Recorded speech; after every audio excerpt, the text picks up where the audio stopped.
So Rinpoche, what brought you to this work with you being a Buddhist meditation teacher in the West? What brought you to this work? Well, I think life, because my childhood, only I remember escaping from danger of some powerful forces invading our country, and so of course when I look in Buddhist context of that, we are always trying to escape from what we assume as external forces that is after us.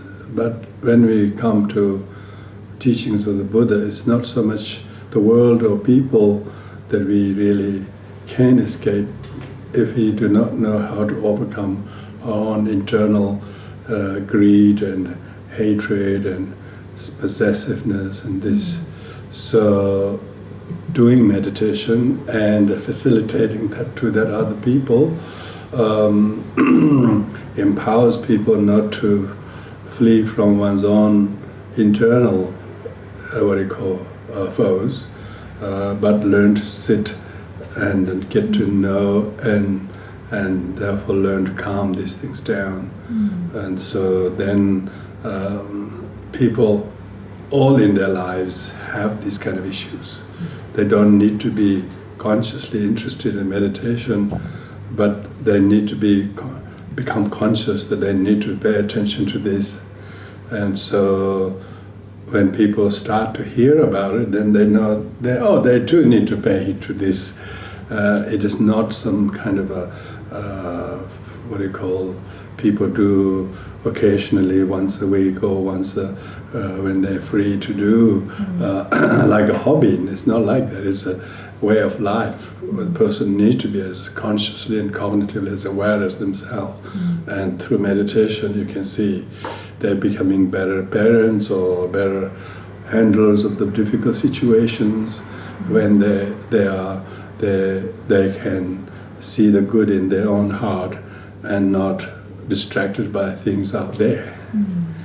So it's very useful to remind ourselves and others. So it is very important work. So what keeps you going in this work? It must be hard at times. Well, the more you do, the more you know. This kind of awareness needs to be maintained. It's not a 9-to-5 type of thing. It's there's never a time that you can do less.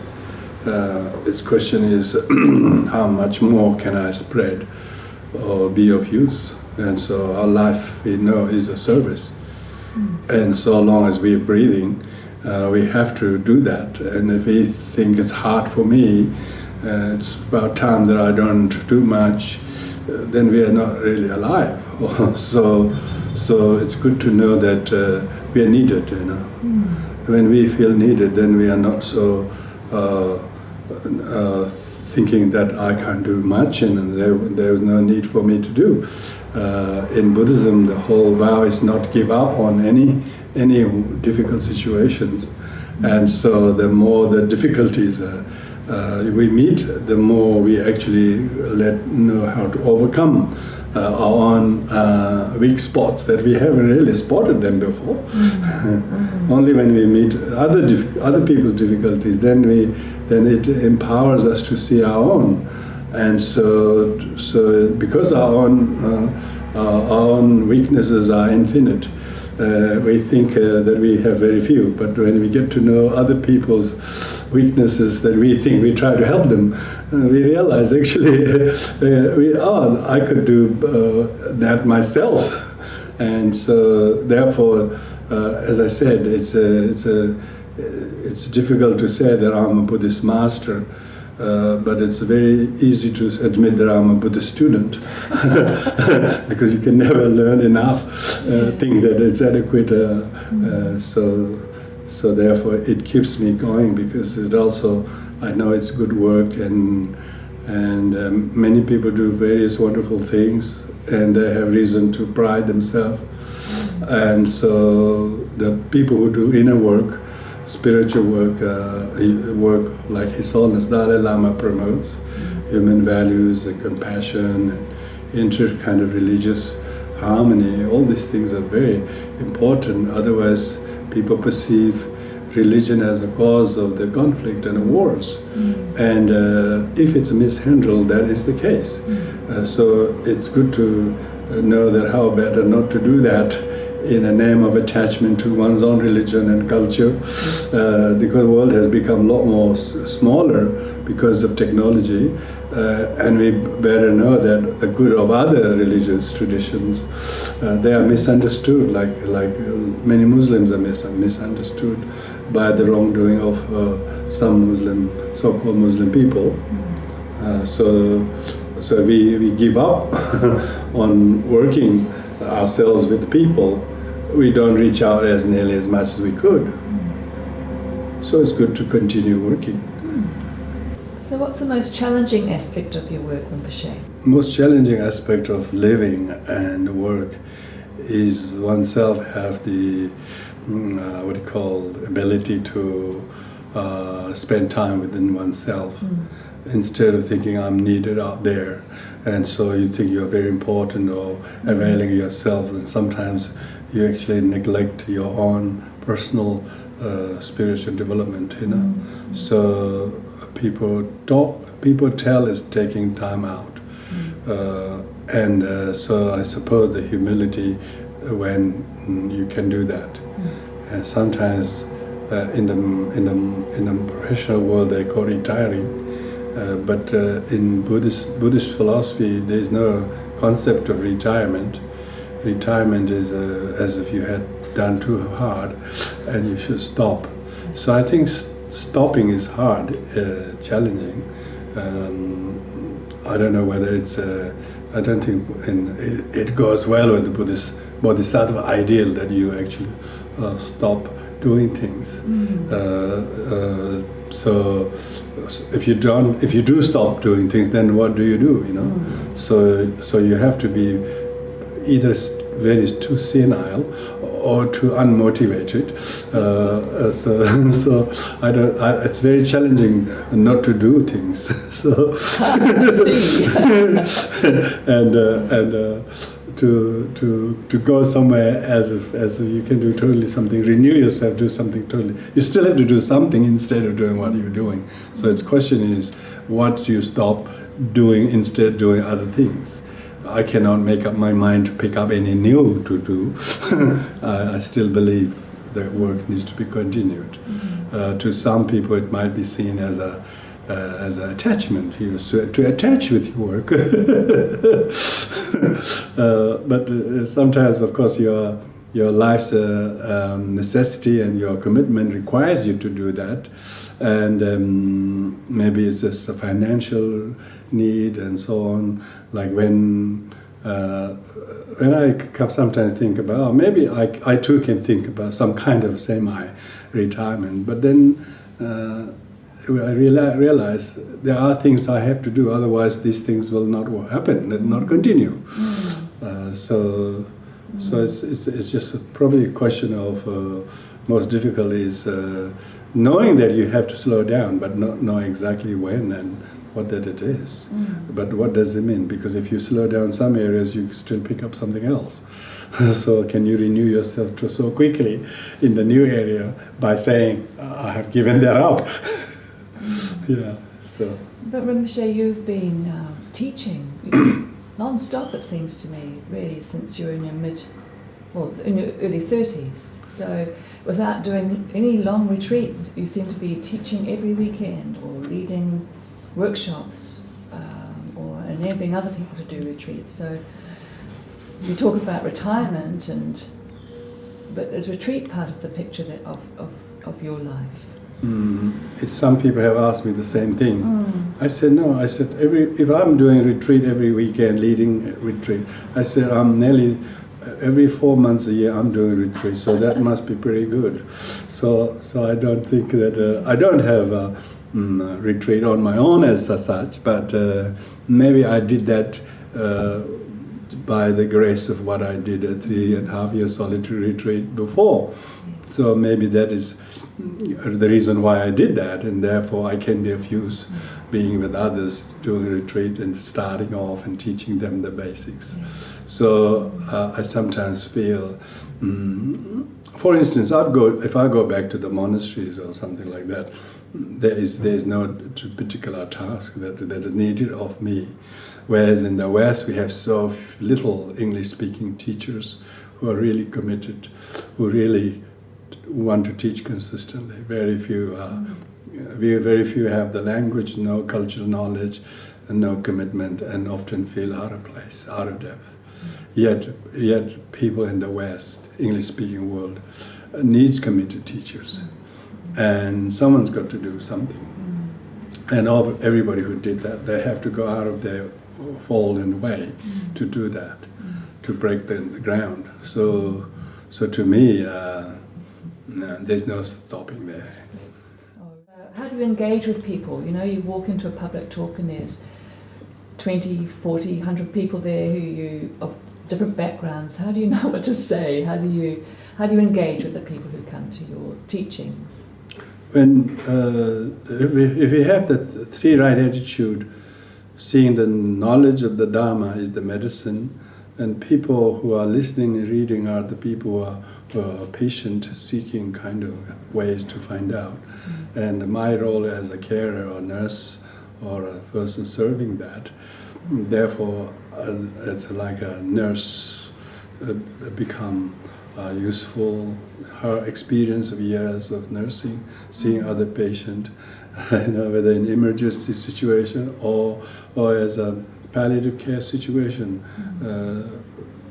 my usefulness is only because only when people are there. So when in terms of sometimes it doesn't really require me a topic.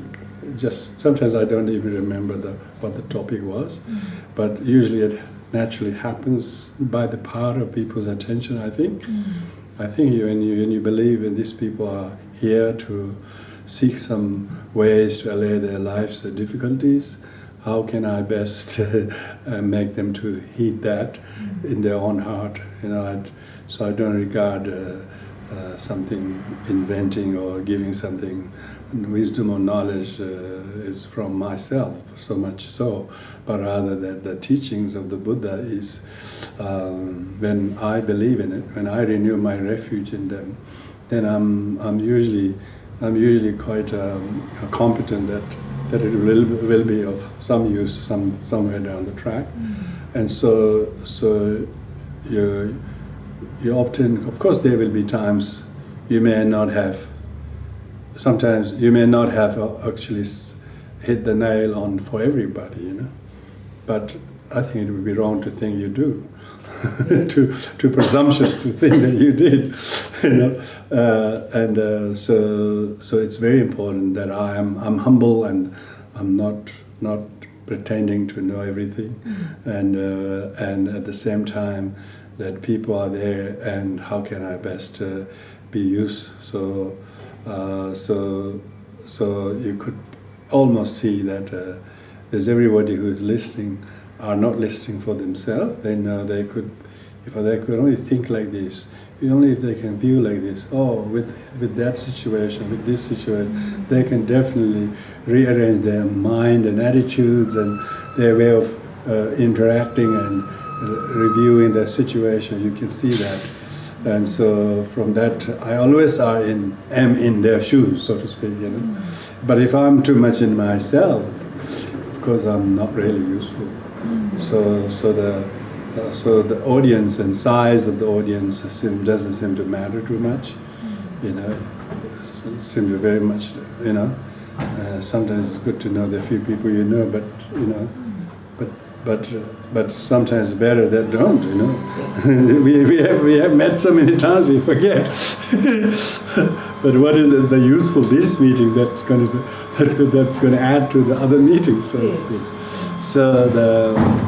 So often the magic of receptivity and intention and attention of all person listening and talking, and how they relate themselves back to the things they have not so paid good attention to. And teachings happens interdependently on that level.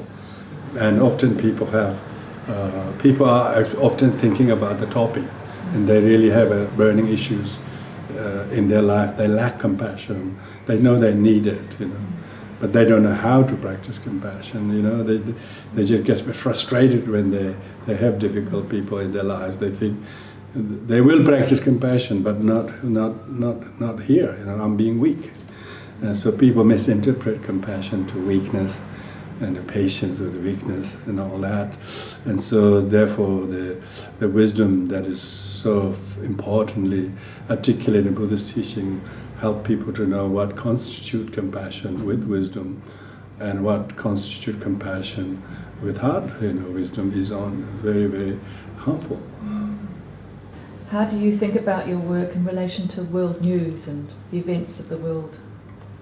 Yes, world news confirms the pervasiveness of suffering. There is no real world news other than how much more extreme suffering there is that could have been stopped, or that shouldn't be there in the first place, type of thing. World news is very much as what kind of more extreme suffering there is, that the rest of the world get to know all the sufferings in their living room. They're all putting their feet up, having a drink and try to relax, but as soon as they get all this world suffering they put on there, they wish, they get disappointed, they lose hope.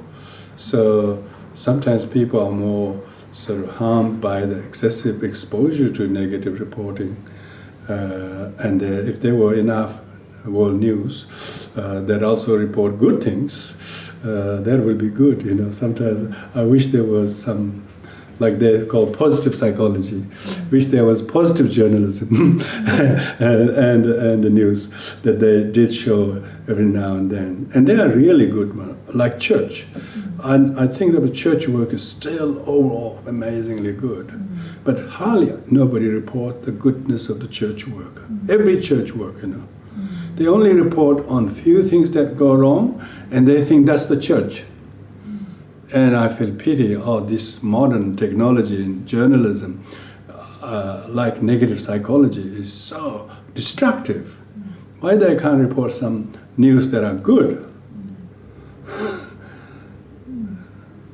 And so this probably is to do with they say bad news sells, because most of them are fake also.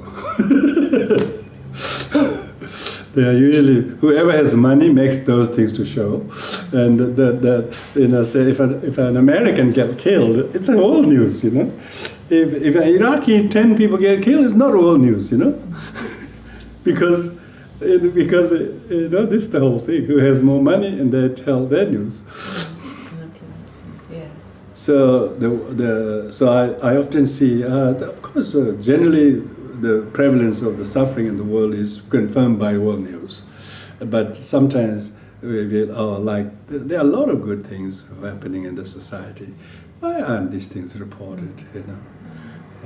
So often I just lament in my heart why they have to spend all this time just talking about gossips about some one head of a department in America being fired. They make that as news, and they say what's in this, and now what's more to come, and it'll come out, all that sort of stuff.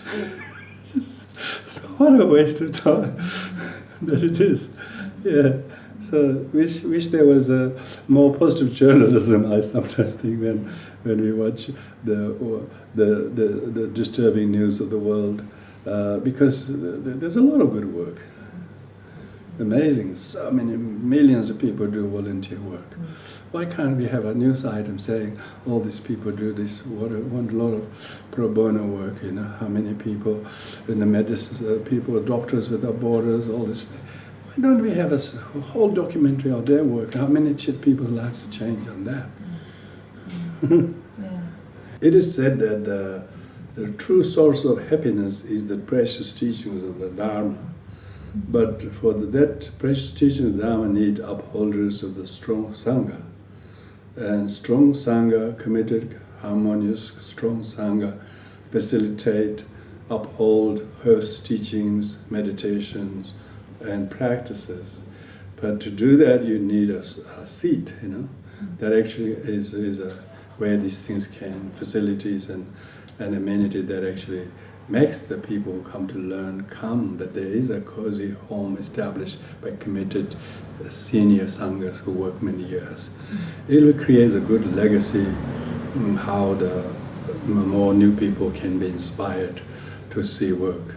Because so even though some of the advanced yogis spend time in huts and caves, but the Dharma in the city is important. That's where the most suffering people are, you know. So if there are no Dharma centers that has a strong commitment to work, it doesn't flourish. No teachers come, no teachings happen, no retreats happen.